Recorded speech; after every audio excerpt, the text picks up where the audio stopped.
So for a while I've been following this clap plugin format, and for those who don't know, it's a plugin format, an alternative to VST or AU or AAX, and it supposedly has some advantages over the classic VST format that we've been using for the past 20 odd years.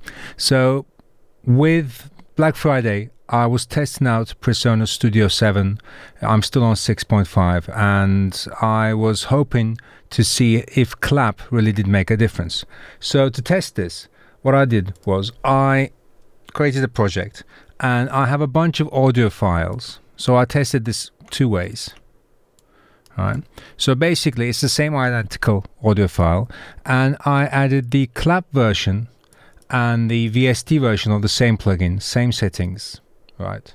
All the same. It's the FabFilter Pro L2 limiter, and I set the oversampling to 32x. So it's the highest oversampling this can get, and also true peak limiting is also turned on.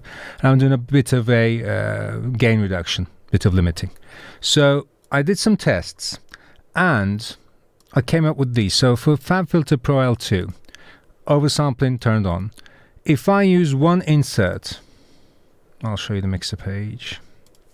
So if I use one insert on each channel, right, if I turn on the clap version of the plugin, I can run 34 instances of the same plugin. So 34 Pro L2s with the clap version.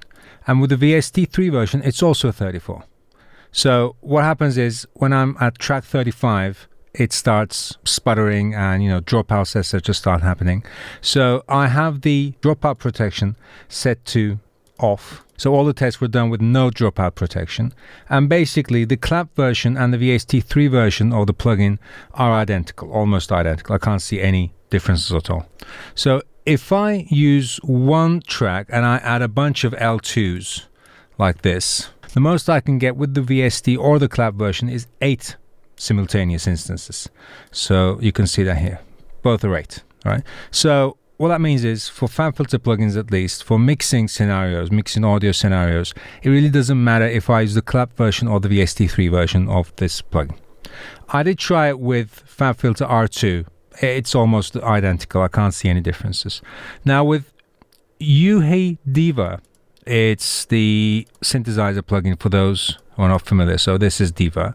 I downloaded the demo. They also offer the clap version of their plugins, and I've added about 512, yeah, exactly 512 instances of UHI Diva.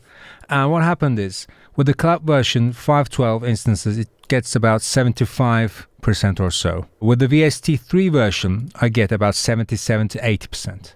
And I have a multi-core Windows PC, and I can monitor that the cores are being utilized. I can't run the test while I'm also filming, but these are what I came up with. I know this is not a very scientific test, and I haven't tried it with all DAWs I own. Basically, this is the DAW I used mostly, and what will make a difference for me.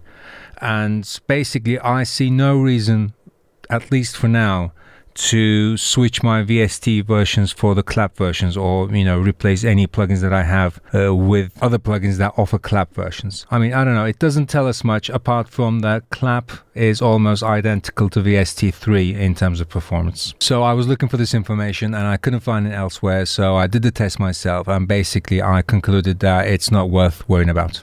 So hopefully this was useful to you, and see you in the next video. Bye.